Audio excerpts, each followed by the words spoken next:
You know what the deepest wound a human being can carry is? It's not betrayal by a lover. It's not professional failure. It's waking up every morning in a house where your own blood makes you feel like an alien. It's growing up being the glitch in the family matrix, the one who's too intense, the overly sensitive, the one who makes everything complicated. And the most twisted part of this wound is that it comes wrapped in the language of love. "We're doing this for your own good," they said, while they crushed your spirit. "Family is everything," they repeated, while normalizing the emotional poison you swallowed daily. But there's something no one ever told you about this wound. Something Carl Jung discovered after decades of mapping the darkest territories of the human psyche. Those born into toxic families aren't victims destined for failure. They're spiritual warriors in training. They're old souls who chose the hardest battlefield of all, home. Because here's the thing, there's a brutal law in the universe. The most beautiful lotuses grow in mud. Diamonds form under crushing pressure. And the most powerful souls, the most luminous minds, emerge from the darkest homes. If you're here, if these words are hitting that ancient wound inside you, then brace yourself, because what I'm about to reveal isn't cheap comfort. It's the naked truth about why you were born where you were born, and why that family that hurt you so deeply might be, paradoxically, your greatest spiritual gift. Let me shatter the first lie they programmed into you. That family is always sacred. That blood is thicker than water, that you have to forgive everything because they're family. This ancestral programming is exactly the invisible chain that keeps millions of souls trapped in cycles of generational trauma. Think about it. How many times did you swallow emotional poison just because it was served in the family chalice? How many times were you told you were the problem when you dared to name the dysfunction? You're too sensitive. You overthink everything. You always create drama. These phrases aren't random. They're weapons of a sick system that needs a scapegoat to survive. And you, the different one, the one who feels deeper, the one who sees clearer, you were chosen for that role. But here's the plot twist nobody saw coming. Your sensitivity isn't weakness. It's your spiritual radar working perfectly. You're like those canaries miners took underground. When the air turned toxic, the canary felt it first. Your family called you dramatic, difficult, problematic. But the truth is simpler and more brutal. You were the only one awake in a house full of emotional sleepwalkers. Jung called it the identified patient, the family member who manifests the symptoms of the entire sick system. You're not broken. You're the symptom of their disease. You're not the problem. You're the alarm nobody wants to hear. And here's the most painful paradox. The harder you tried to fit in, to be normal for them, the more you betrayed your own essence. Every time you silenced your truth to keep the family peace, you died a little inside.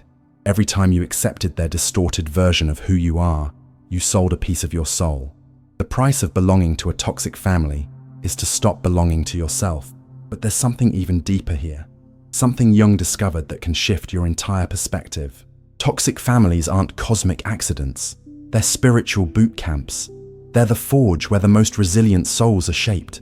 Because here's what most people don't understand. The universe doesn't waste pain. Every wound has a purpose. Every trauma hides an initiation.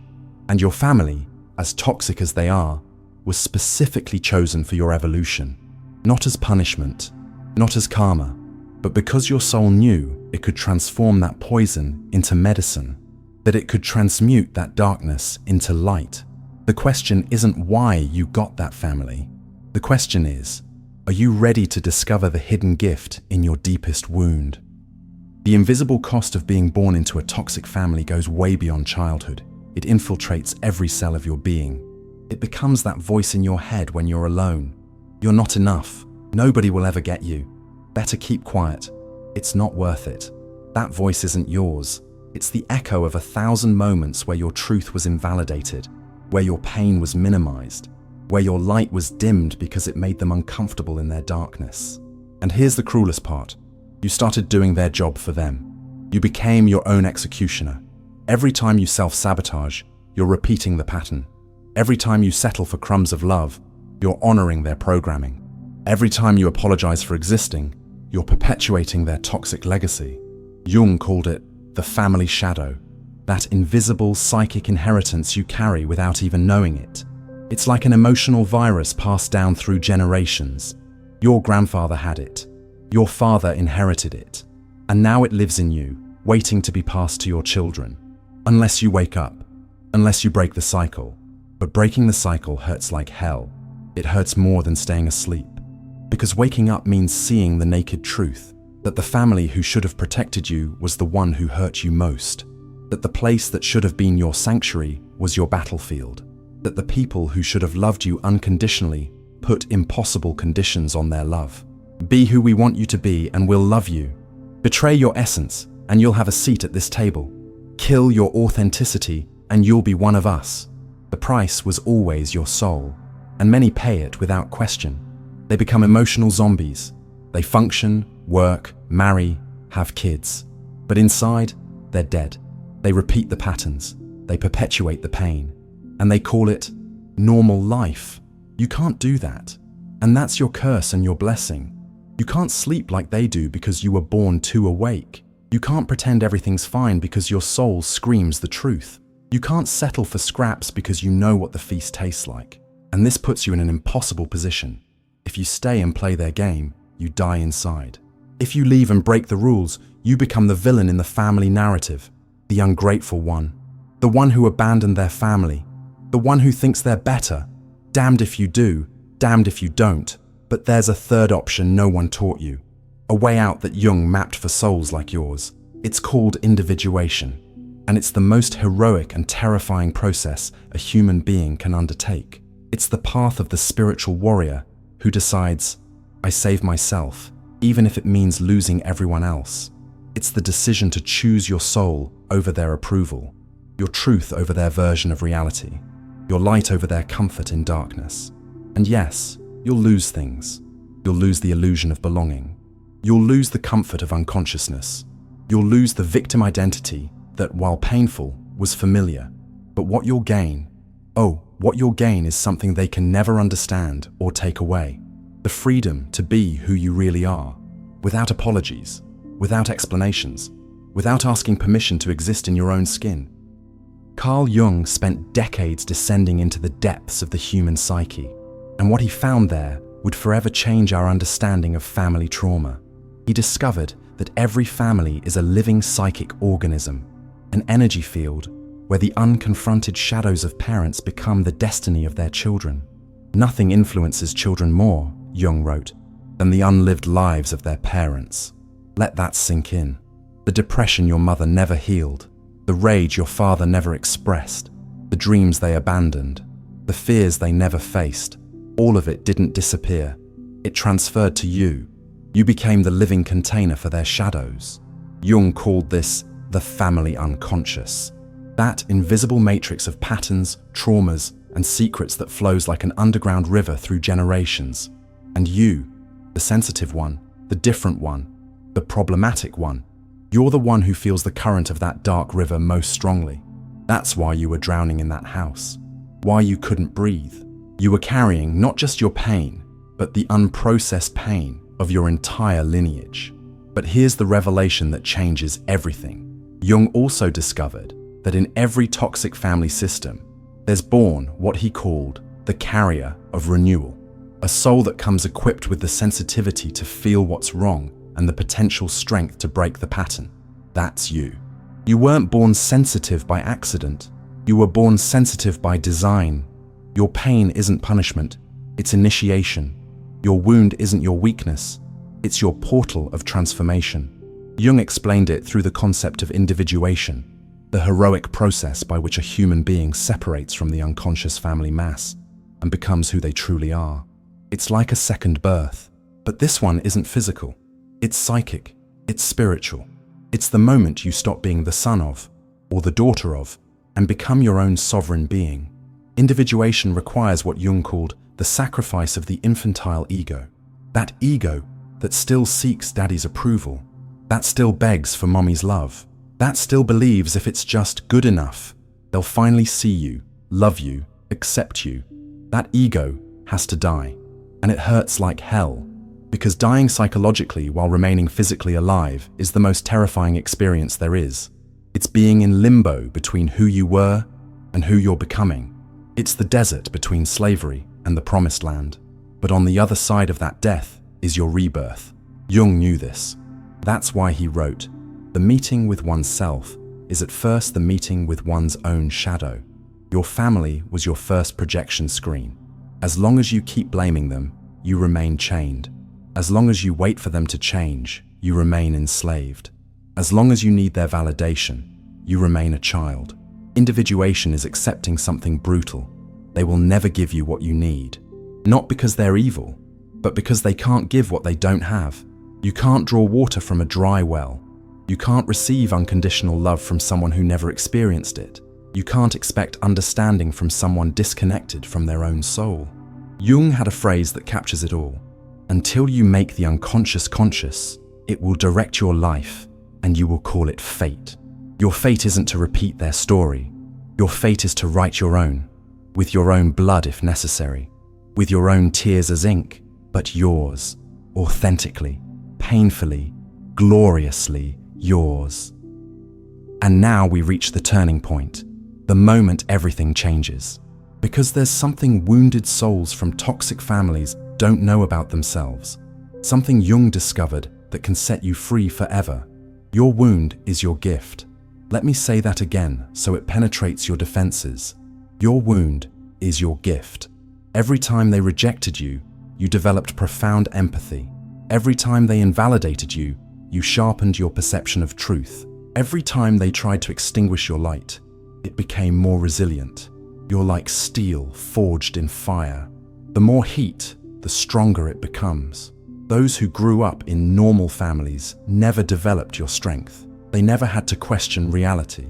They never had to fight for their own soul. They're trees that grew in the garden. You're the tree that grew through concrete. Your roots run deeper. Your trunk is stronger. Your ability to withstand storms, unmatched. You know what a tree does when it grows between rocks? It doesn't complain. It doesn't play victim. It finds the crack. It pushes through. It breaks the stone if it has to. And when it finally blooms, its flowers have a beauty that garden trees will never possess, because its flowers are victories. Each petal, a battle won.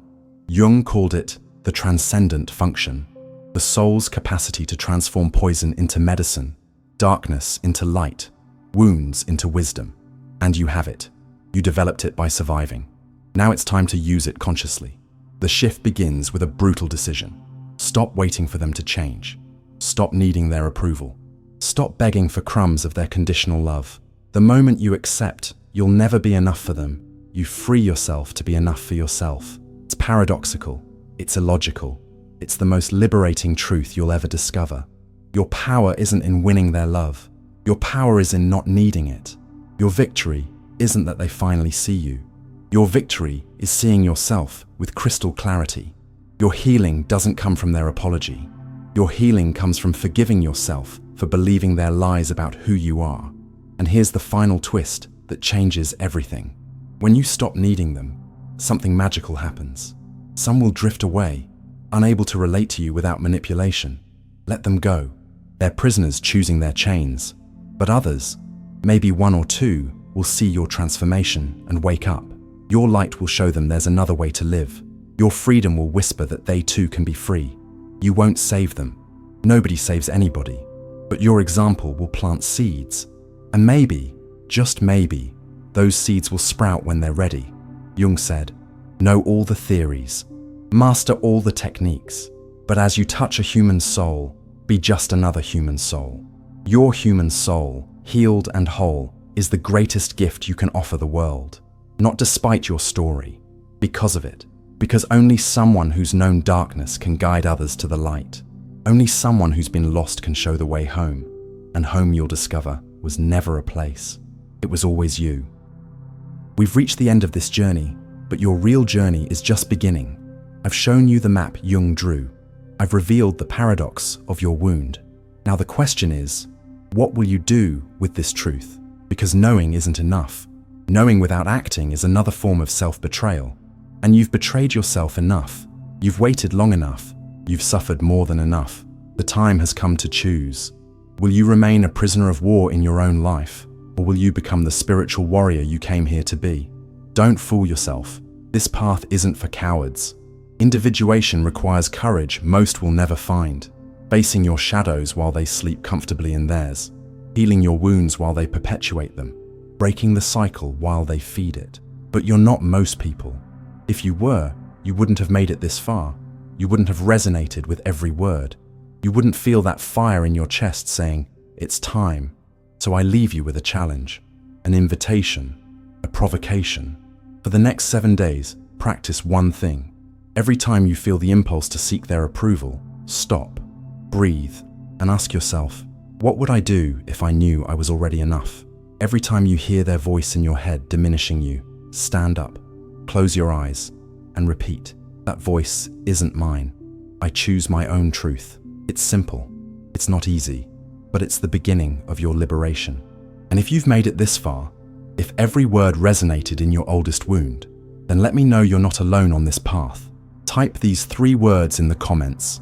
I reclaim myself, because the moment you write it, you declare it to the universe, and the universe conspires in favor of brave souls. Jung was right. We're not here to heal from our wounds. We're here to make our wounds our medicine. Your medicine is ready. Your moment is now. Your soul is waiting. The final question isn't whether you can break free. The question is, are you ready to be free? Because freedom, dear warrior, isn't found. It's claimed, and your first conquest is yourself.